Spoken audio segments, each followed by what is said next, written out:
몇 해 전 보고도 믿기지 않는 영상을 받아보았습니다. 멀쩡히 서 있던 사람들이 쓰러져 죽는 장면이었습니다. 그렇게 죽은 사람들은 이곳저곳에 방치가 되었습니다. 코로나19 세상이 어떤 것인지 어떻게 되는지 보여주는 영상이었습니다. 큰 충격을 받았습니다. 두려웠습니다. 다행스럽게도 그 영상은 가짜였습니다. 하지만 코로나19로 인해 많은 사람들이 죽었고 장례도 제대로 치르지 못한 상태에서 집단으로 매장하는 그런 모습은 큰 충격이 아닐 수 없었습니다. 코로나19로 온 세상은 큰 두려움에 떨었습니다.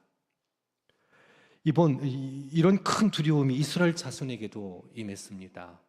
이스라엘 자손들이 한 목소리로 우리가 죽게 되었나이다, 망하게 되었나이다, 다 망하게 되었나이다 라고 울부짖기를 시작했습니다. 우리가 다 망하여야 하리까 길이 없습니까? 다 망하게 되었다라고 부르짖는 그 모습을 볼 수가 있습니다. 전염병으로 14만 7천 명이 죽었습니다. 고라와 다단과 아비람, 그들은 산채로 그와 연결되어진 모든 가족과 모든 재물이 땅속에 산채로 그렇게 밑으로 떨어져서 죽임을 당했고, 이스라엘의 지도자이었던 250명이 불에 타 죽었습니다. 전염병에 죽고 불에 타 죽고 땅이 갈라져서 산채로 땅에 빠져 죽고, 이것은 재앙이 아닐 수 없었습니다. 이런 재앙의 원인은 이스라엘의 범죄함 때문에 그랬습니다. 레위기 16장 말씀을 보면 고라와 다단과 아비람이 온과 함께 모세를 대항하기를 시작합니다. 야, 너만 하나님 섬기는 것 아니다. 우리도 하나님 섬길 수 있다. 나라를 다스릴 수 있다. 라고 그렇게 대항을 합니다. 그들은 회중에서 250명의 주의관 그들과 함께 조직적으로 모세의 그 지도력에 대해서 대항하기를 시작했습니다. 하나님께서는 모세를 통해서 하나님의 언약 백성들을 다스려서 생명의 길로 이끌었는데, 고라와 다단과 아비람 그리고 250명의 지휘관들이 똘똘 뭉쳐 하나가 돼서 모세를 대적합니다. 모세 혼자 힘으로는 감당하기가 어려웠습니다. 그래서 하나님께서 이제 개입을 하신 겁니다. 모세는 엎드렸고 하나님께서 어쩔 줄 모르는 모세에게 개입을 하신 겁니다. 하나님께서 이제 그 죄에 대해서 심판하시는 거지요. 하나님이 모세를 세워서 나라를 다스리는데 정면으로 그걸 도전하니 하나님께서 개입하셔서 땅에 빠져 매장돼서 죽기도 하고 불에 타 죽기도 하고 전염병으로 14만 7천 명이 죽었으니 이게 얼마나 이게 두렵고 떨리는 일이었겠습니까? 그와 같은 상황을 맞이해서 그들이 모세 앞에 나와서 우리가 죽게 되었나이다, 망하게 되었나이다, 다 망하게 되었나이다 라고 외쳤던 걸 볼 수 있습니다. 처음 지휘관 250명이 죽을 때와 또 다단과 고라와 아비람이 죽었을 때는 그 책임을 모세에게 전가했습니다. 모세, 당신이 나라를 잘못 다스려서 하나님의 백성들이 죽은 것 아니냐, 무고한 사람들이 죽은 것 아니냐, 그러면서 모세를 대항합니다. 대항하면서 모세를 쳤다라고 기록하고 있는 걸 볼 수 있습니다. 모세를 때리기까지 했던 것을 발견할 수가 있습니다.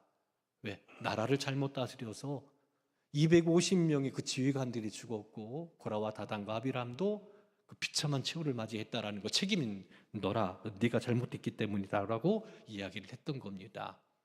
그러니 하나님께서 이제 그들을 또 치신 거죠. 그때부터 이제 어떤 일이 벌어졌느냐, 이 전염병이 돌기를 시작한 거예요. 전염병이 돌아서 14만 7천 명이 죽임을 당하게 된 겁니다. 아주 다급합니다. 전염병이 도는데 대책이 없습니다.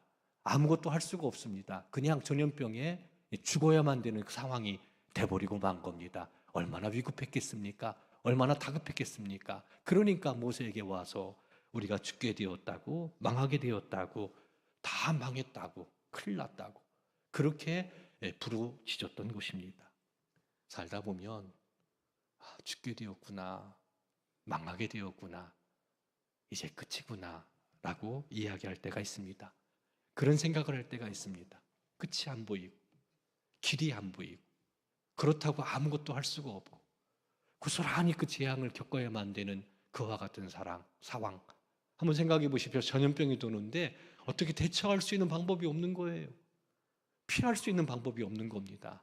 사람은 죽어나가기 시작하는데 그런데 아무런 방법도 없이 그냥 당해야만 되는, 겪어야만 되는 뭐 그런 같은 상황 가운데 놓일 때가 있다라는 겁니다.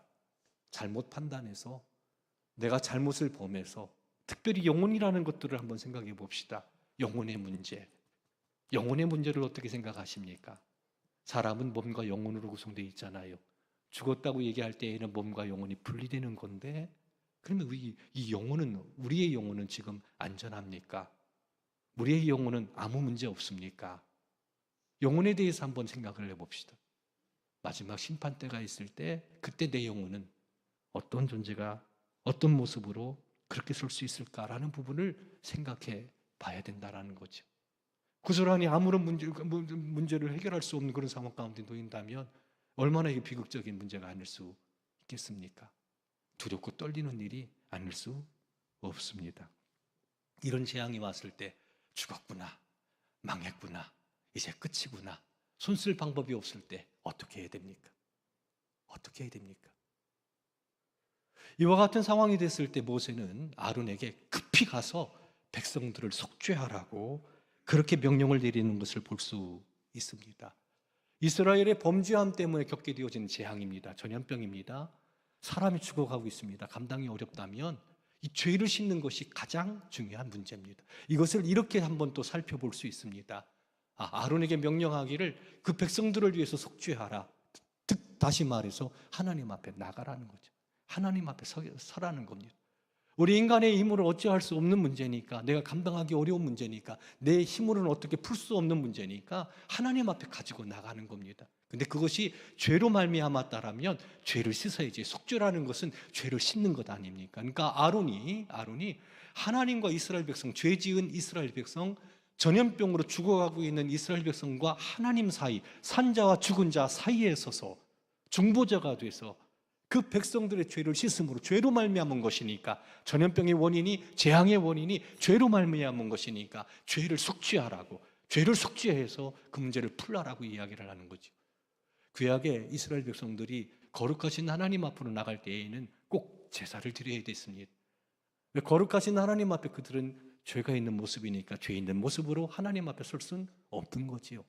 죄를 씻어야 됩니다. 죄를 씻을 때 짐승을 잡아서 죄를 씻었는데 이것을 대속물이라고 이야기합니다. 누가 그 일을 감당합니까?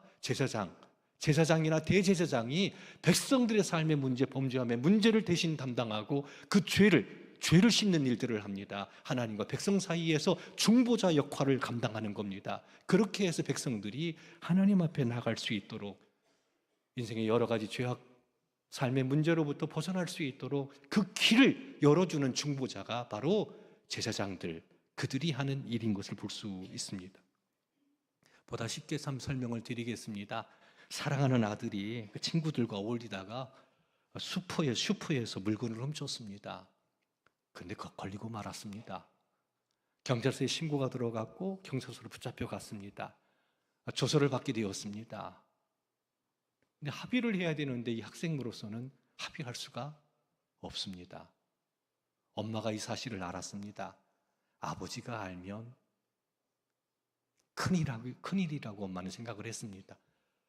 쉬쉬하면서 어떻게든 이 문제를 풀려고 사방으로 애를 써보기를 시작합니다. 경찰서에서는 합의해 오라고 이야기를 합니다. 근데 슈퍼 사장은 합의해 줄 마음이 없습니다. 여러 번 그와 같은 일들을 겪다 보니 이번만은 처벌해야 되겠다, 굳은 마음을 갖고 합의해 주지를 않습니다. 처벌하라는 겁니다. 어머니 마음이 어떻겠습니까? 이 엄마 마음이 어떻겠습니까? 경찰서에 찾아가고 슈퍼에 찾아가기도 합니다. 아이를 데리고 찾아가 보지만 길이 보이지를 않습니다. 합의를 해주지를 않습니다. 엄마 마음 가운데 큰일이다 생각을 한 겁니다. 나중에 어떻게 한 줄 아세요? 슈퍼에 찾아가서 무릎을 꿇고 한 번만 용서해 달라고, 한 번만 봐달라고. 엄마는 물건을 훔친 아들의 그 잘못을 대신 담당하고 자기가 죄인 된 것처럼 슈퍼 사장님 앞에 무릎을 꿇고 눈물을 흘리면서 용서해 달라고, 용서해 달라고, 뭐든지 해드리겠다고. 그렇게 빌었습니다. 슈퍼 사장님의 마음이 이제 열리게 된 거예요. 그리고 합의를 해줘서 다행히 문제는 잘 해결될 수 있었습니다. 이 아이한테, 범죄한 아이한테 엄마가 중보자가 된 겁니다. 아이의 잘못을 엄마가 대신 담당을 한 겁니다. 담당을 하고 빈 겁니다. 어머니의 눈물, 어머니가 사정하는 것 때문에 슈퍼 사장은 이 아이를 용서해주고 그리고 합의를 할 수가 있었습니다. 그런 겁니다. 재앙으로 고통당하고 있을 때 죽었다, 망했다, 다 망했다 그렇게 얘기할 때 하나님께서는 아론에게 이렇게 말씀하십니다.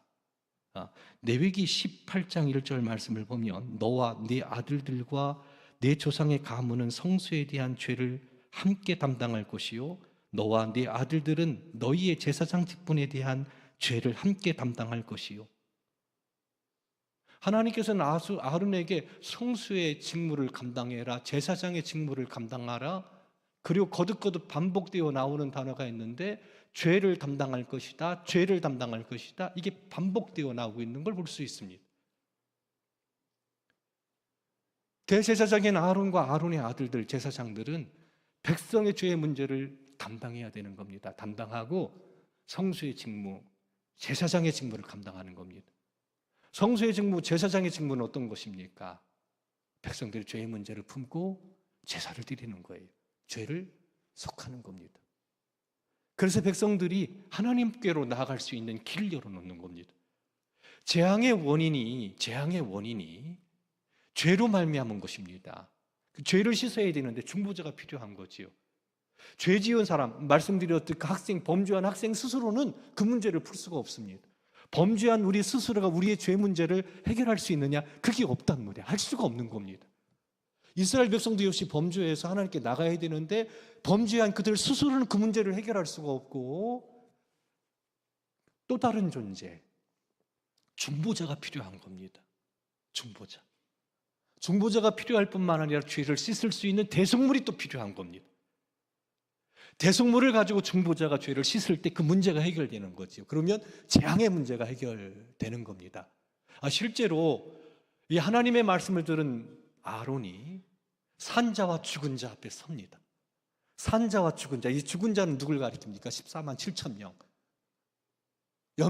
전염병으로 죽은 사람들, 그리고 이제 죽어야 될 사람들 사이에 이 아론이 서게 되는 겁니다. 아론이 서서 그 죄를 속하는 거죠. 제사장의 직무를 감당하는 겁니다. 중보자의 역할을 감당하는 겁니다. 어떤 일이 벌어집니까? 민수기 18장 말씀을 보면 재앙이 그쳤다, 연병이 그쳤다라고 표현되고 있는 걸 볼 수 있습니다.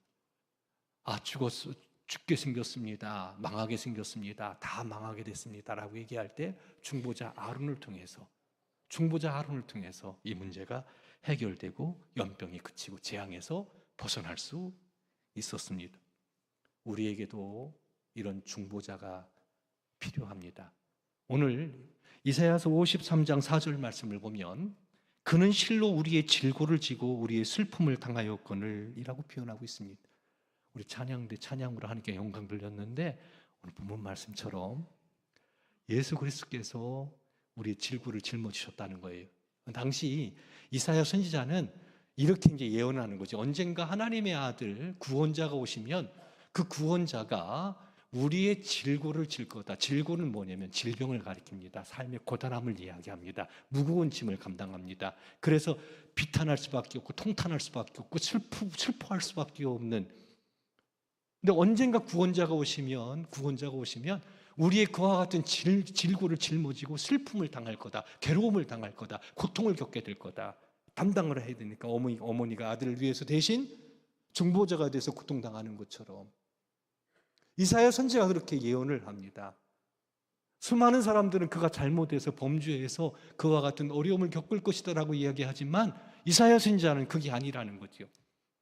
이사야서 53장 6절 말씀을 보면 우리는 다 양 같아서 그릇 행하여 각기 제 길로 갔거늘 여호와께서는 우리 모두의 죄악을 그에게 담당시켰다라고. 우리 모두의 죄악을 그에게 담당시켰다. 담당이라는 말이 나옵니다. 담당시켰다고. 구원자가 오시면 우리 모두의 죄악을, 세상 모두의 죄악을 그에게 담당시킨다는 겁니다. 우리의 질고를 짊어지고 슬픔을 당하시는, 우리 모두의 죄악을 대신 담당하시고, 그리고 심판을 받는, 중보자가 필요해요. 아론 같은 경우는 중보자가 필요하고 대속물이 필요합니다. 그래서 이 중보자가 백성들은 대속물을 죽이며 피를 뿌림으로 그 짐승을 가지고 그 죄를 속하는 일들을 하지요. 근데 예수님은 구원자는요, 이사야 선지자가 예언한 구원자는 중보자이신 그 구원자가 자기 몸을 가지고 자기 몸을 찢음으로, 다른 짐승 같은 것이 아니라 자기 몸을 찢음으로 대속하는, 죄를 속하는 일들을 해서 죽었구나, 망했구나, 다 망했구나, 이와 같은 우리들을 구원하고 생명을 주신다라고 말씀하고 있는 겁니다. 이사야서 53장 5절 말씀 우리 함께 읽도록 하겠습니다. 그가 찔림은 우리 허물 때문이요 그가 상함은 우리 죄악 때문이라. 그가 징계를 받음으로 우리는 평화를 누리고 그가 채찍에 맞음으로 우리는 나음을 받았도다. 우리는 그릇 행하여 각기 제 길로 갔지만 하나님께서는 우리 모두의 죄악을 예수님께 감당케 하신 거예요. 예수님 그걸 담당하시고 어떻게 하셨느냐? 우리의 질고를 지고 슬픔을 당하셨는데, 구체적으로 오늘 5절 말씀을 보면 찔리시고 상하시고 징계를 받으시고 채찍에 맞았다라고 이야기합니다. 이사야 선지자는 언젠가 구원자가 오실 때 그와 같은 일들이 있을 것이다, 그것이 실제로 성취가 됐는데 바로 예수 그리스도를 통해서 예수 그리스도께서 우리 허물 때문에 찔리시고 우리 죄악 때문에 그 몸이 상하셨습니다. 징계를 받음으로 그래서 우리가 평화를 누리게 되었고 채찍에 맞음으로 우리가 나음을 입게 됐다라고 그 예언의 성취로 이야기하고 있는 예수 그리스도를 우리에게 보여주고 있는 것을 볼 수 있습니다. 중보자 되신 예수 그리스도 어떻게 생각하십니까? 많은 사람들은 죄가 있어서 잘못한 것이 있어서 형벌을 받는다고 생각했지만 그게 아니고 우리 모두 죄악 때문에, 우리 모두의 죄악 때문에 그 모든 것을 담당하시고 우리 모두의 죄악을 대신 담당하시고 형벌을 받으신 것, 그 예수님께서 십자가를 통해서 하신 일입니다. 이유와 목적은 하나입니다. 우리를 구원하기 위해서. 죽게 되었구나, 망하게 되었구나, 다 망하게 되었구나, 아무런 소망 없는 우리를 위해서 예수 그리스도께서 중보자가 되셔서 우리를 위해서 대신 십자가에 달려 죽으셨습니다. 그 죽음을 통해서 우리는 새 생명을 얻게 되는 겁니다. 살다 그와 같은 일이 없기를 원하지만 죽게 되었을 때, 망하게 되었을 때, 아무것도 소망할 수 없는 그와 같은 상황 가운데 있을 때, 그게 범죄함이든 영혼의 문제든 삶의 문제든 그런 문제를 만났을 때 잊지 마십시오. 우리에게는 중보자가 계시다는 것. 그 중보자가 우리의 모든 삶의 죄악뿐만 아니라 삶의 질고까지도 대신 담당하셨다라는 것. 그리고 그 문제를 풀어주신다라고 약속하셨습니다. 그분의 손을 붙잡게 될 때 길이 열리게 됩니다. 다시 살아나는 놀라운 은혜를 누리게 되십니다. 재앙은 멈춰지고 심판에서 구원받고 새롭게 될 수 있다라는 거. 죽겠습니다, 망할 것 같습니다, 소망이 없습니다, 이와 같은 상황 속에 주 예수 그리스도를 바라보고 그분의 손을 붙잡음으로 주님께서 구원해 주시는 놀라운 은혜를 누리는 우리 성도 여러분들이 되기를 주님의 이름으로 축원합니다.